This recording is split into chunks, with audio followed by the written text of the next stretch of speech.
Olá pessoal, tudo bem com vocês? Aqui é a professora Gisele do canal Gisele Naves. Nessa sequência de vídeos, você vai assistir às 3 questões da Unesp do vestibular do meio do ano de 2025. Esse vídeo eu juntei a resolução das 3 questões e aproveito para fazer um comentário no final. Mas primeiro, vamos assistir as questões. É o vídeo da questão número 16. O enunciado nos trouxe: o silício é um elemento de grande importância industrial. Ele é empregado na indústria metalúrgica como matéria-prima para a produção de ligas, como a de ferro-silício, na indústria de energia em painéis fotovoltaicos e para a fabricação de semicondutores utilizados em componentes eletrônicos e de microeletrônica, os conhecidos chips. E aí você tem uma referência, tem uma foto aqui do silício. Eu vou colocar minha foto aqui agora em cima do silício. O silício metalúrgico é produzido comercialmente pela reação da sílica, SiO2, com carbono, em fornos elétricos a temperaturas elevadas, ocorrendo a reação representada pela equação 1, e você tem a equação 1 fornecida pela banca. E o texto continua: o silício assim obtido tem pureza superior a 95%, porém insuficiente para o seu emprego em painéis solares e em microeletrônica, que requerem uma pureza superior a 99,99999%. O silício policristalino de altíssima pureza, utilizado em painéis solares, pode ser obtido por diversas reações químicas, sendo uma delas pela reação do triclorosilano, e a fórmula HSiCl3, com hidrogênio molecular, e a fórmula H2, representada pela equação número 2. E foi fornecida aí para você a segunda equação. Nessa tela, eu deixei só o texto. No próximo slide, eu separei a pergunta aqui pra gente. A pergunta A: identifique a espécie química que se oxida na reação representada pela equação 1. E ainda, determine o número de oxidação do silício na sílica empregado nessa reação. Então, aparentemente, a Unesp está com um padrão. O item A agora tem 2 perguntas. Eu trouxe a equação número 1, que é o que o exercício está dizendo que precisa, e vou achar o NOx das espécies químicas, primeiro porque eu quero descobrir quem oxida. E isso vai ser útil na segunda parte da pergunta, que é o número de oxidação, que é o NOx, do silício na sílica. Então vamos começar. O NOx de uma substância composta, o NOx total é 0. O oxigênio tem um NOx menos 2. Menos 2 vezes 2 dá menos 4. Então o silício aqui tem que ter um NOx mais 4. Então o silício individualmente está com NOx mais 4. Carbono, substância simples, tem NOx 0. Aqui o silício, substância simples, NOx 0. O oxigênio, NOx menos 2. O carbono, NOx mais 2. Lembra que o número do balanceamento não influencia no NOx. E se você quiser retomar como é que acha NOx, eu tenho uma aula passo a passo com todas as regras do NOx. Vou deixar indicado aqui para você. Para eu responder a pergunta agora, vamos procurar o detalhe. Identifique a espécie química que oxida. Para a gente saber quem é que oxida, tem que lembrar que quem oxida é quem aumenta o NOx. Vamos ver quem aumentou o NOx. Olha, o oxigênio era menos 2, permaneceu menos 2, não é ele. O silício era mais 4, veio para 0, o silício reduziu. A espécie que veio de 0 para mais 2 e, portanto, aumentou o NOx foi o carbono. Quem aumenta o NOx sofre oxidação. Eu não vou nessa aula escrever o que seria a resposta, mas a sua resposta deve conter algo do tipo: a espécie que se oxida na reação 1 é o carbono. Ainda no item A, determine o número de oxidação. Número de oxidação, gente, é NOx. A gente já fez. Do silício na sílica. Se você, por qualquer motivo, não sabe se a sílica é o primeiro ou o segundo, volta no texto. Vou voltar para você. Ele fala para você quem é a sílica. Quem é a sílica? É o SiO2. Então, vamos responder qual que é o NOx do silício na sílica. O NOx do silício é mais 4. Então, na sua resposta, você deve indicar que o NOx do silício na sílica é mais 4. Isso tudo, é claro, elaborando uma resposta formal. Não precisa ser longa, mas também muito direta, às vezes pode ser perigoso. E agora, a letra B dessa mesma questão. Sabendo que a constante universal dos gases, R, é igual a 0,082. Aí você tem a unidade do R. Calcule o volume de hidrogênio expresso em litros, medidos a 1 atm 300 Kelvin, necessário para a produção de 560 gramas de silício policristalino de altíssima pureza, pela reação representada pela equação 2. E aí, mais uma vez, a gente tem que buscar a equação número 2. Esse é um cálculo estequiométrico com gases. Então, vamos tirar a estequiometria aqui, ó. A cada 1 mol de hidrogênio gera 1 mol de silício. Então, aqui você precisa lembrar como resolve estequiometria. Se você quiser uma indicação de como resolve estequiometria, eu vou deixar um vídeo que tem uma sequência de outros vídeos que eu vou fazendo muitos cálculos estequiométricos. Vou pôr o primeiro aqui para vocês olharem. Ó, 1 mol de hidrogênio gera 1 mol de silício. Mas olha só o que a gente quer. A gente quer volume. E outra, tem condições especiais. Tá dizendo que é 1 atm, tá dizendo que é 300K. Bom, aí informa que vai produzir 560 gramas de silício policristalino de altíssima pureza. Então, vou pôr aqui, ó, 560 gramas. Isso é na linha do exercício. Então, nós temos a linha de mol, a linha de converter e a linha de exercício. Nos 560, eu quero saber o volume. Vou resolver esse aqui com um pouco mais de cuidado, um pouco mais devagar. Vou primeiro descobrir o tanto de mol dessa substância aqui. Então, vamos lá, vamos ver se precisa converter. Precisa por quê? Porque está em gramas. Para eu saber a massa molar do silício, eu vou lá na tabela periódica e nessa prova tinha no final dela. A massa molar do silício é de 28,1. A gente vai usar 28 gramas porque é múltiplo. E aí aqui, ó, eu não vou converter, eu vou só descer o mol. Então, vamos tentar entender a lógica desse cálculo estequiométrico. O texto avisa pra gente que a cada 1 mol de hidrogênio gera 28 gramas de silício. Se for 560, eu quero saber quantos mol eu vou obter. Bom, aqui agora a gente vai multiplicar em cruz e vai fazer regra de 3. 28 que multiplica x igual a 560 que multiplica 1. Você vai isolar o x e vai chegar que x é igual a 560 dividido por 28. X igual, então, 20 mol de gás hidrogênio. O texto não pediu para você mol, pediu volume. Olha, que é ainda volume em litros. E te deu condições especiais. Então, você vai usar a equação famosa P vezes V, N, R, T. A pressão que você vai usar é de 1 atm, o volume você quer descobrir, o número de mols você acabou de descobrir que são 20 mols, o R é 0,082 e a temperatura é 300. Sabe, a estratégia de conta que você faz aqui é pessoal. Por exemplo, muitas pessoas acabam fazendo os 300 3 vezes 10 ao quadrado. Eu mesma sugiro isso.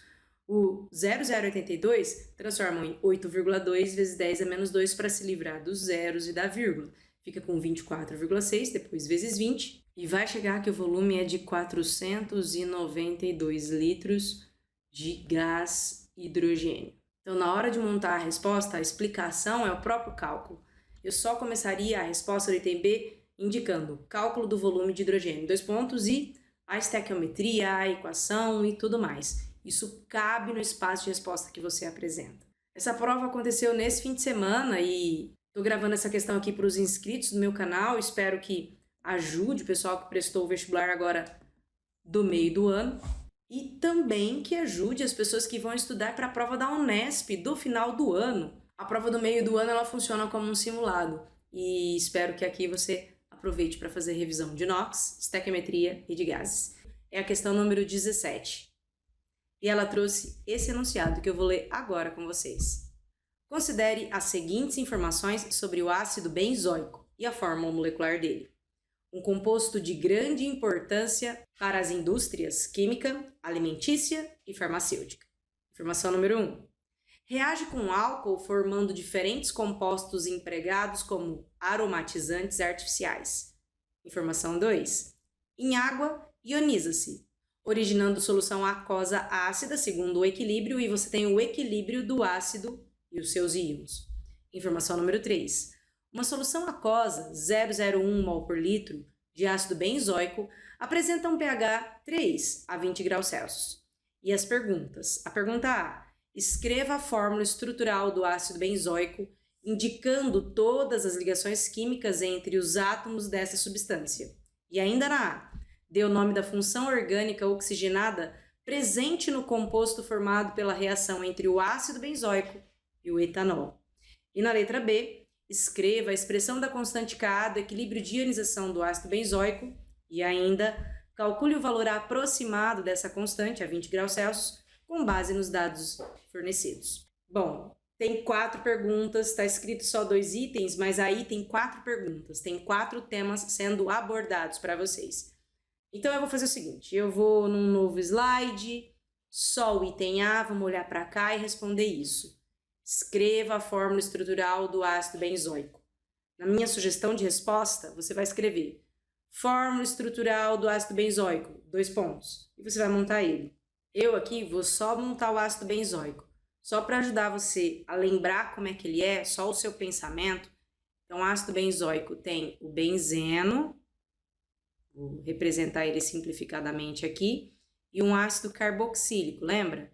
COOH. Só que essa não é a minha resposta, tá?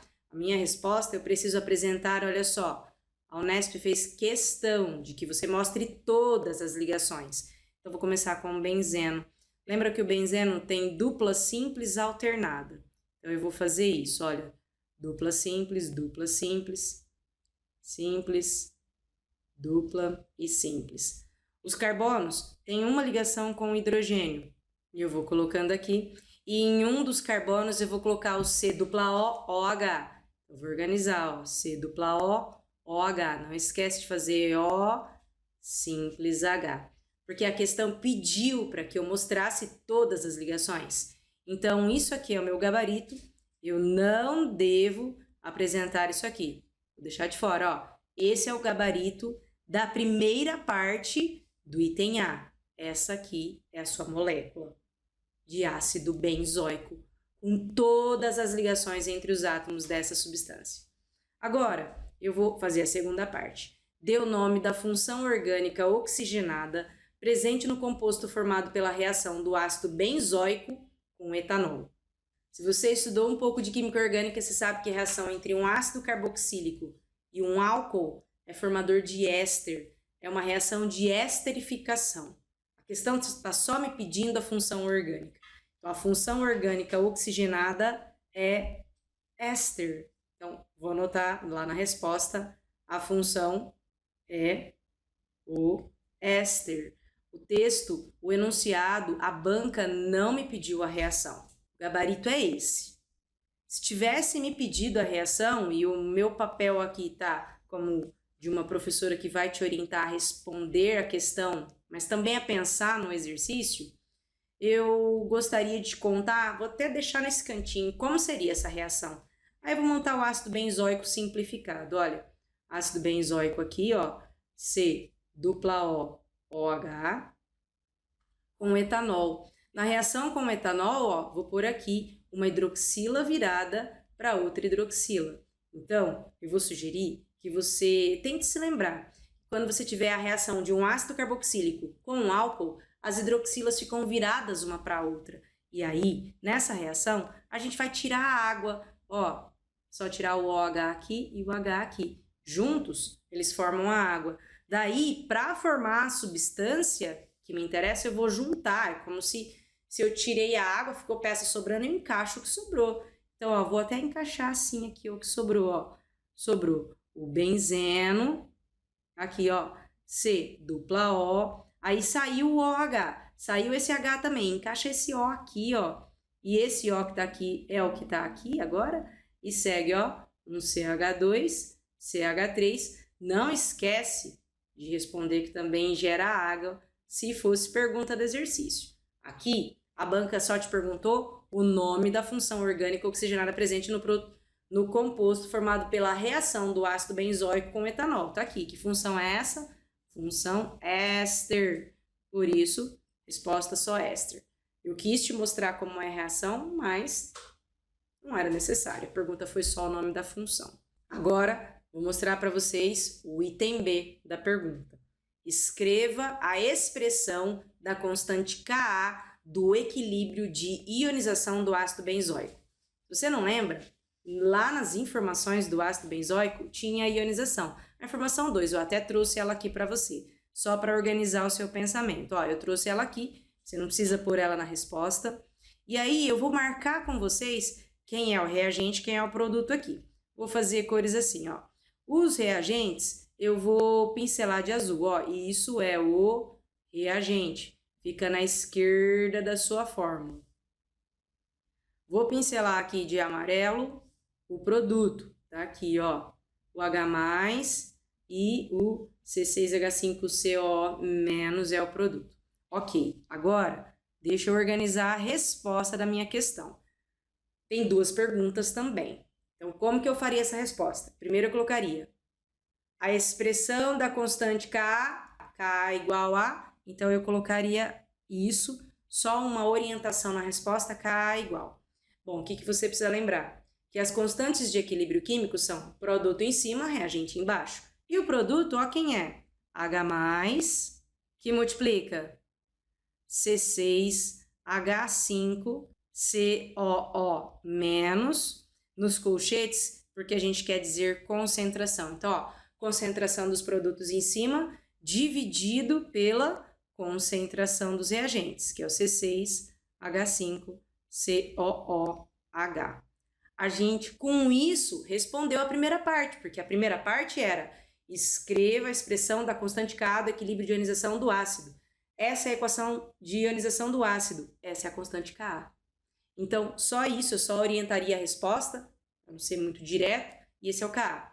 Agora, a segunda parte do item B, calcule o valor aproximado dessa constante, quero saber o valor do Ka, com base nos dados fornecidos, sabendo que a equação é essa, tem a terceira informação, que é essa aqui, ó, uma solução 0,01 mol por litro do ácido benzoico tem um pH igual a 3. Então, olha o que você vai ter que lembrar, se o pH é igual a 3, quer dizer que a concentração de H+ é igual a 10 a menos 3 mol por litro, isso quando você tem esse número aqui, que significa 10 a menos 2 mol por litro do ácido benzoico. E olha só, se no equilíbrio tá te dizendo que o pH é igual a 3, H+ é 10 a menos 3, e você precisa lembrar que no equilíbrio químico, o H+ e o C6H5COO, que seria o benzoato, ele tem a mesma proporção, então ele também vai ser 10 a menos 3. Só que o enunciado te contou que a solução do ácido tem essa concentração, 10 a menos 2, todo mundo mol por litro. Então, o que eu vou fazer para responder o item B? A segunda parte dele, substituir os valores aqui e calcular o valor aproximado do Ka. Então, o valor aproximado do Ka, ó, vem, aproximado, ó, vai ser igual a concentração de H+, 10 a menos 3, que multiplica concentração do benzoato, 10 a menos 3, dividido pela concentração do ácido benzoico, ó, 10 a menos 2. Perfeito. Agora, eu vou só continuar o cálculo aqui para responder o Ka. 10 a menos 3 vezes 10 a menos 3, mantém a base, somos expoentes, 10 a menos 6, dividido por 10 ao quadrado, enfim, chegaremos que o valor do Ka é igual a 10 a menos 4, aproximadamente 10 a menos 4. Às vezes você pensou, Gisele, mas eu não devo levar em conta que esse ácido ionizou uma porcentagem? Sim, mas eu quero um valor aproximado, conforme ele me pediu. Eu vou levar se eu levasse em consideração a ionização do ácido, eu ia chegar no valor muito próximo de 10 a menos 4. Então, veja só, a resolução da B envolve a substituição nos valores da expressão do Ka dos valores oferecidos pelo exercício. Então, deixaria esse cálculo todo aqui, ó, tanto essa parte aqui como essa parte, eu deixaria na minha resposta, e também comentaria aqui, sei que porque o pH é igual a 3, a concentração de H+ é 10 a menos 3. Eu espero que você tenha acertado essa questão na prova da Unesp, e se você está fazendo essa prova como revisão, pode ter certeza que essa é uma excelente questão para revisar esses temas orgânica e equilíbrio químico. Se você acabou de chegar por aqui, se inscreve no canal e curte esse vídeo para mostrar para o YouTube que esse conteúdo é valioso para você. E se for possível também, deixa um comentário aqui sobre o que você achou dessa segunda fase da Unesp do vestibular do meio do ano. Seu comentário no vídeo é valioso para o algoritmo do YouTube. Nesse vídeo, você assiste a resolução da questão número 18, a terceira e última questão dessa prova escrita. O enunciado nos trouxe: analise o diagrama que se refere à reação. Monóxido de carbono reage com dióxido de nitrogênio, formando dióxido de nitrogênio e monóxido de nitrogênio. Tem uma curva aqui, uma curva do caminho da reação, formando complexo ativado. E a pergunta, letra A. Em dois experimentos distintos, realizados em temperaturas constantes, qual será o efeito do aumento da pressão parcial dos gases reagentes sobre as velocidades iniciais das reações que ocorrem nesse experimento? E ainda na A. Em dois outros experimentos distintos, realizados nas mesmas condições de pressão parciais iniciais dos gases reagentes, qual será o efeito da variação de temperatura de 350 para 300 sobre as velocidades iniciais das reações que ocorrem nesses experimentos? E a letra B. Utilizando os dados do diagrama, determine em kJ por mol o valor da energia de ativação e o valor da entalpia da reação entre o monóxido de carbono e o dióxido de nitrogênio. Então, o item A com duas perguntas, minha sugestão, separe e deixa muito claro para sua mente o que é que está sendo pedido. Aqui nessa primeira parte, olha, nesse primeiro pedaço, nesse primeiro aqui, eu vou responder o que acontece se aumentar a pressão de cada um deles. A gente sabe que quando aumenta a pressão do CO ou quando aumenta a pressão do NO2, você está aumentando a concentração desses gases. O aumento da pressão do monóxido de carbono e o aumento da pressão do dióxido de nitrogênio aumenta a concentração dessas mesmas substâncias e, consequentemente, isso aumenta a velocidade da reação. Isso acontece porque elas têm maior chance de colisão. Lembra da teoria das colisões? Qualquer coisa que aumentar o número de colisão aumenta a velocidade da reação. E o aumento da pressão parcial aumenta o número de colisões. E ainda no item A, vou trocar de cor para ficar mais didático. Ainda no item A, uma segunda parte de pergunta. Em dois outros experimentos distintos, realizados nas mesmas condições de pressão parcial dos gases, qual será o efeito da variação de temperatura de 350 para 300? Então, a temperatura era 300 e vai diminuir. Quando a gente abaixa a temperatura, o que acontece com a velocidade? A gente diminui a velocidade. Mais uma vez, a gente explica usando a teoria das colisões. Se a gente diminui a temperatura, as moléculas ficam menos agitadas, menos colisão, menor choque entre as moléculas, menor a chance de colisão efetiva, menor a velocidade da reação. Então, aqui no item A, o assunto era cinética química, o estudo da velocidade das reações. Na letra B, a pergunta foi: utilizando os dados do diagrama, determine em kJ o valor da energia de ativação. Para quem esqueceu, a energia de ativação, vou usar essas duas letras aqui para representar a energia de ativação, EA. A energia de ativação é o tanto de energia que o reagente precisa absorver para chegar a virar produto. Para calcular esse valor da energia de ativação, você mede a distância entre a energia dos reagentes e a energia do complexo ativado.